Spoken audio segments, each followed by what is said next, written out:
Hi guys, today we're reading chapter 24 of Restart by Korman. And let's remind ourselves what happened in chapter 23. Chapter 23 was called Chase Ambrose, and we found out that he is no longer friends with Bear and Aaron. He avoids them on the football field, in the locker room. He avoids them as much as he can. And then all of a sudden at the end of the chapter, Bear tackles Chase and they start arguing back and forth, and Bear and Aaron tell Chase that he owes them. And it comes out that Chase is actually the one who stole Mr. Solway's medal. And they want to basically sell it and then split the money in thirds between three of them. Chase obviously doesn't remember doing that. He feels awful. It makes him sick to his stomach to think that he could have been that kind of person. And but also he can't remember where he might have even put the Medal of Honor. All right, so chapter 24 is called Brendan Espinoza. Kimberly's gone. I mean, I don't mean like she's dead or anything drastic like that. She hasn't even moved away. Just gone from my life. That time in the music room when she cared enough to help me out of the tuba, when I was too slick with fire extinguisher foam to get any traction, I really believed that I was starting to make some progress with her. But it turns out that was wishful thinking. In the end, she was just hanging around to be close to Chase. Now that he's kicked out, she stopped coming to the meetings. From an artistic standpoint, that's probably a good thing. Now she's back supporting the football team since Chase is on it again. She even watches practice, sitting in the stands, her homework binder popped open on her lap. It makes me sad because that's the same thing she did at video club. These days, the closest I ever get to her is when we happen to pass in the hall and she looks like she's trying to remember where she knows me from. You'd think all that would make me really jealous of Chase, and it does sort of. But the truth is, I probably miss Chase even more than I miss Kimberly. Video Club is useless without him. We might as well change the name to Club, because the creativity level in that room is basically 0. The others notice it too. It's pretty obvious when Mrs. DeLeo asks who's got footage and screen, and nobody has squat. Even though our club is grinding to a halt, I have no sympathy for those guys. I can't get any of them to consider the possibility that Chase might be innocent. Or maybe they're right, and I'm the moron. Chase didn't hesitate to lie about what happened in the music room and blame everything on our electrical cables. Whatever he did or didn't do to Joel and One Man Band, he was just as bad as the Neanderthal pals in that way. But he was our friend. I refuse to believe he was faking that. He was a good club member, maybe the best. He worked shoulder to shoulder with Shoshana on Warrior, which is the greatest thing we ever produced. She should have at least taken the time to listen to his side of the story, if there is such a thing. Anyway, she didn't, and neither did Hugo or Mauricio or Barton or even me. We were fine to benefit from his talent when he was with us, but we never really believed that he wasn't the Chase Ambrose we used to know. And the first time something went wrong, we dropped him like a hot potato. The whole thing depresses me to the point where I almost want to quit video club. But I'm the president. If I leave, it'll fall apart for sure. No, it's up to me to jumpstart my fellow videoettes. And though they don't deserve it, I'm going to make a video, any video, just to get our creative juices flowing again. Unfortunately, I have 0 ideas. That's how blocked this Chase business has made everybody. So I take a walk up and down the street, just for a change of scenery, and I see it.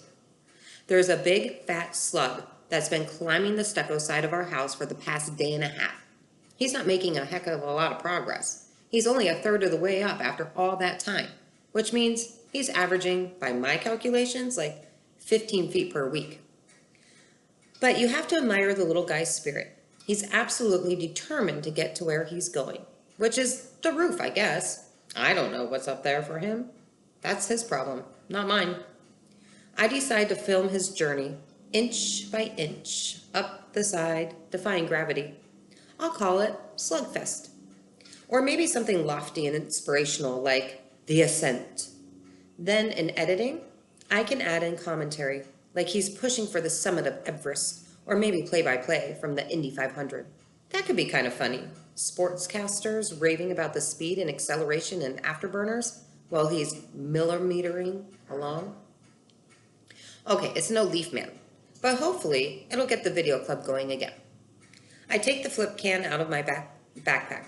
I always bring one home in case inspiration strikes and mount it to my tripod. That way I can shoot hours of video without having to cool my heels watching nothing happen. Outside, I arrange the whole setup on our sidewalk and the camera pointing up so that Sluggo is dead center of the frame. It's not as if he's going to zoom out of the picture anytime soon. Not unless someone straps a tiny booster rocket to his butt or whatever slugs have back there. I press the record button and nothing happens. No pulsing green light to indicate filming. Weird. We recharge the camera batteries every day. I try again.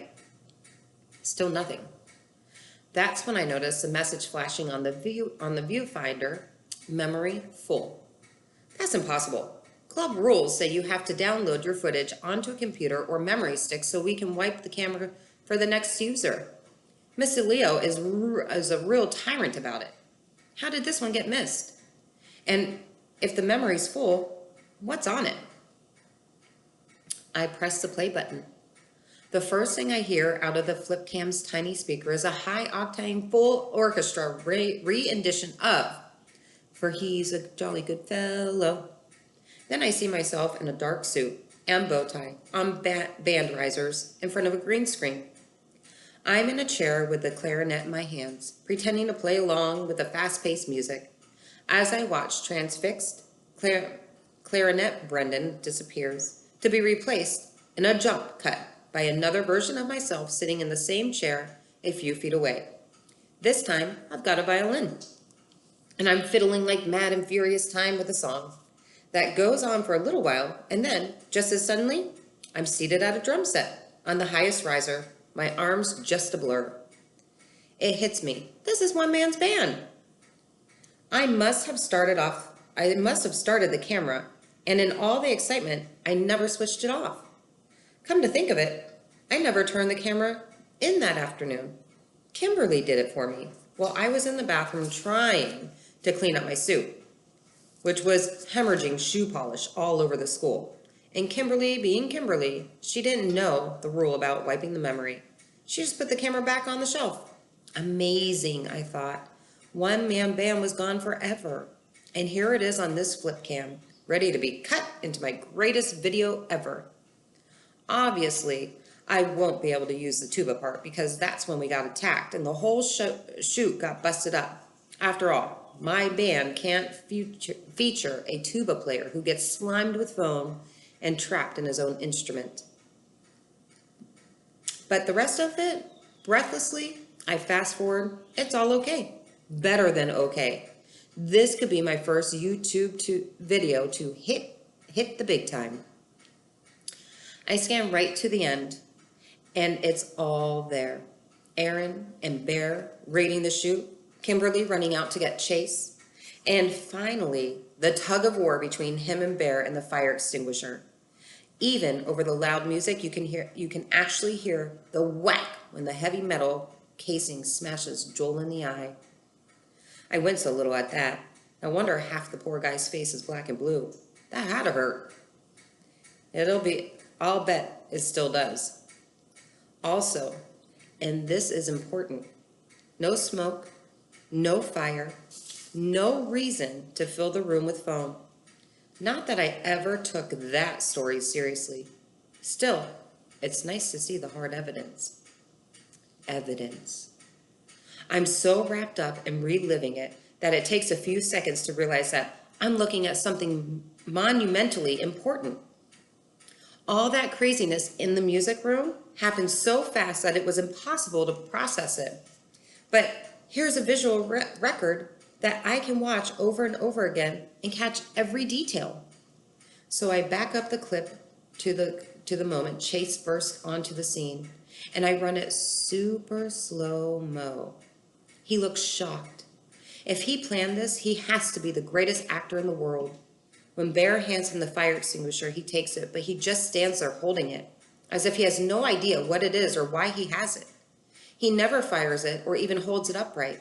It's like he's in a daze, until Bear tries to grab the thing back. Then Chase wakes up, and the struggle is on to keep it away from Bear. And when he pulls it free and swings it back and hits Joel, pure accident.